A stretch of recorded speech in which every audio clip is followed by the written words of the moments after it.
मेरा नाम फूलन देवी है, लोग बैंडेड क्वीन के नाम से जानते हैं।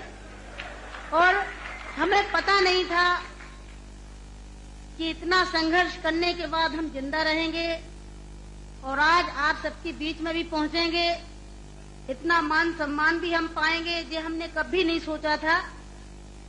4 साल हम जंगल में भटके। आपको पता होगा कि हमारे हिंदुस्तान में,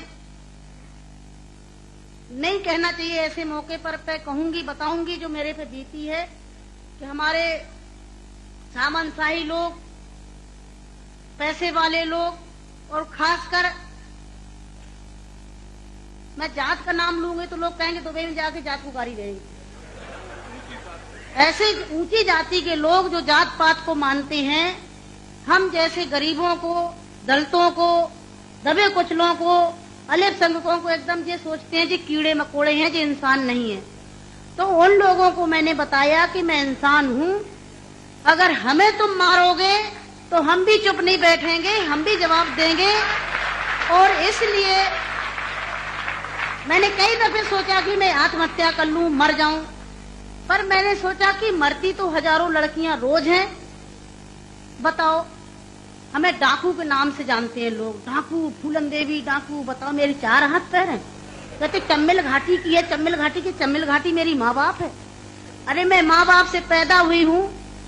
मेरा कसूर यही है कि मैं झोपड़ी में पैदा हुई, गरीब परिवार में पैदा हुई, दबी कुचली समाज में पैदा हुई, तो हमें जीने का अधिकार है नहीं। मेरे भाई और बहनों, मैंने कोई बुरा काम नहीं किया। मैं तो वहां भी मंच में बोलती हूँ, अब्बू भाई के साथ में तो कई सभाएं हुई हैं, बहुत बड़ी बड़ी सभाएं हुई हैं, कि मैंने कोई बुरा नहीं किया है। आपने सुना होगा, सुना का आप तो वहीं के सब रहने वाले हैं, कुछ हमारे भाई हैं यहाँ के, है कि एक सीता के कारण इतने बड़े जो रावण का आज तक पुतला फूंकते हैं, उसका यही कसूर था कि खाली एक औरत को उठा ले गया तो आज तक पुतला फूंकते हैं। मैंने क्या बुरा किया? मेरे साथ भी ऐसे रावणों ने अत्याचार किया, मैंने उन रावणों को जवाब दिया। फूलन देवी वो डाकू है, डाकू है। अरे वो तो माननीय मुलायम सिंह जी की देन है, नहीं नाम लेना चाहिए, जो आज हम समाज के अंदर खड़े हैं। और नहीं तो इतनी बड़ी साजिश रची थी, हमने कोई बुरा काम नहीं किया। जिन्होंने हमें सताया, हमें समाज में रहने लायक नहीं रखा, तो गुस्सा में इंसान अच्छा काम नहीं करता, गुस्सा में गलत ही करता है। और जो कुछ भी हुआ, अच्छा और बुरा, सबक सिखाने के लिए कि हम जैसी बहन बेटियों के साथ अन्याय अत्याचार करोगे तो कोई भी महिला घर से बाहर निकल के और अपने अधिकारों की लड़ाई लड़ने के लिए मैदान में खड़ी हो जाएगी। तो मेरे भाई और बहनों, हमें तो डाकू घोषित कर दिया। जब मैं चुनाव लड़ने जाती हूँ तो सब एक ही भाषण रहते हैं, किसी के और कोई भाषण नहीं रहते हैं। बताओ, मैं डाकू दिखाई देती हूँ? क्या होता डाकू है? तुमने हमें सताया, हमें लूटा पीटा। डाकू तो वो बेईमान जो हम जैसी महिलाओं को लूटती पीटती हैं। तो मेरे भाई और बहनों,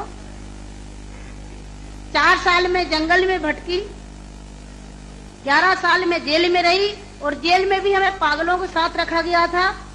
अच्छी जगह नहीं रखा गया, जहीं पागल महिला थी, पागल महिलाओं में रखा गया था।